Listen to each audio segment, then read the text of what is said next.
अरे सेब अब्दुल बेचे या अनिल बेचे, सेब मीठा होना चाहिए, इसमें कौन सी बड़ी बात है।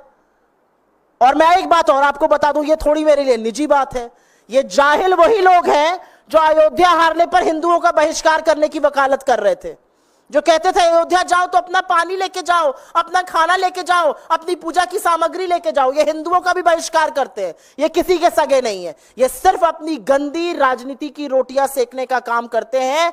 ऐसे नफरती चिंटुओं से बचना चाहिए। लेकिन असलियत यह है कि नफरत फैलाने के अलावा बीजेपी को दूसरा कोई काम नहीं आता है, लेकिन लोगों ने इसको नकार दिया। तख्ती लगा दो, तख्ती पर बबलू लिखा रहेगा तो क्या करिएगा, खरीदिएगा कि नहीं खरीदिएगा। तख्ती पर गुड्डू लिखा रहेगा तो क्या करिएगा, मुन्ना लिखा रहेगा तो क्या करिएगा। क्या क्या तमाशे करते हैं ये लोग। मतलब कभी तो जोड़ने की बात करो, कितना तोड़ेंगे। इस देश ने आपकी इसी राजनीति को नकार कर 63 कम करके आपको बैसाखियों का सहारा दे दिया है। और मैं कुछ बोलूं इससे पहले इनके खुद के घटक दल क्या कह रहे हैं वो सुन लीजिए। आरजेडी से लेकर आरएलडी तक सब इसका विरोध कर रहे हैं और कह रहे हैं ऐसा कानून वापस होना चाहिए। हम क्या समाज बनाने जा रहे हैं। भगवान ना करे अगर एक्सीडेंट हो जाए और डॉक्टर वहां पर मुसलमान हो तो इलाज कराइएगा कि नहीं कराइएगा। खून अगर मुसलमान से लेना पड़े, एक ही व्यक्ति हो तो लीजिएगा कि नहीं लीजिएगा या मर जाइएगा। मतलब हम क्या समाज बना रहे हैं, हम किन चीजों में पढ़ रहे हैं। इन चीजों में इसलिए पढ़ रहे हैं जिससे कि आप इस भयावह इकोनॉमिक त्रासदी की, भयावह बेरोजगारी की, भयावह महंगाई की, आर्थिक असमानता की, बढ़ते हुए ऋण की, घटती हुई आय की, खत्म होती खोखली होती बचत की बात मत करिए।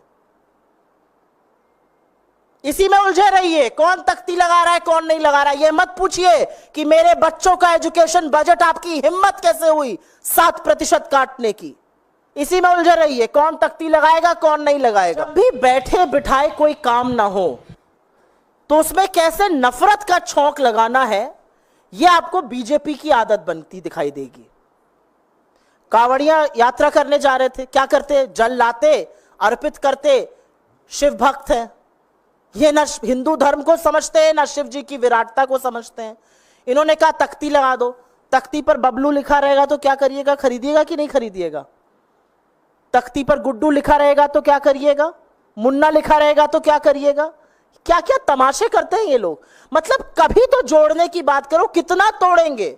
इस देश ने आपकी इसी राजनीति को नकार कर 63 कम करके आपको बैसाखियों का सहारा दे दिया है। और मैं कुछ बोलूं इससे पहले इनके खुद के घटक दल क्या कह रहे हैं वो सुन लीजिए।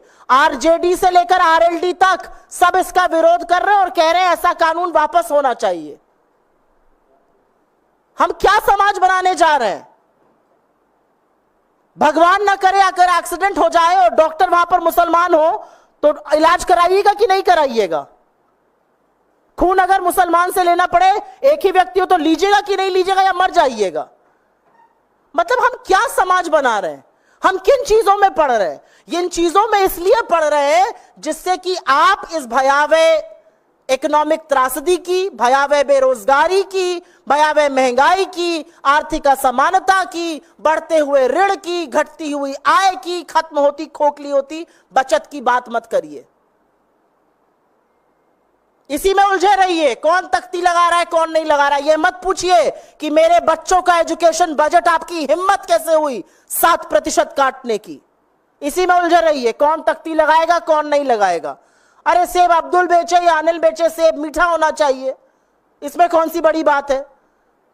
और मैं एक बात और आपको बता दूं, ये थोड़ी मेरे लिए निजी बात है, ये जाहिल वही लोग हैं जो अयोध्या हारने पर हिंदुओं का बहिष्कार करने की वकालत कर रहे थे, जो कहते थे अयोध्या जाओ तो अपना पानी लेके जाओ, अपना खाना लेके जाओ, अपनी पूजा की सामग्री लेके जाओ। ये हिंदुओं का भी बहिष्कार करते हैं, ये किसी के सगे नहीं है, ये सिर्फ अपनी गंदी राजनीति की रोटियां सेकने का काम करते हैं।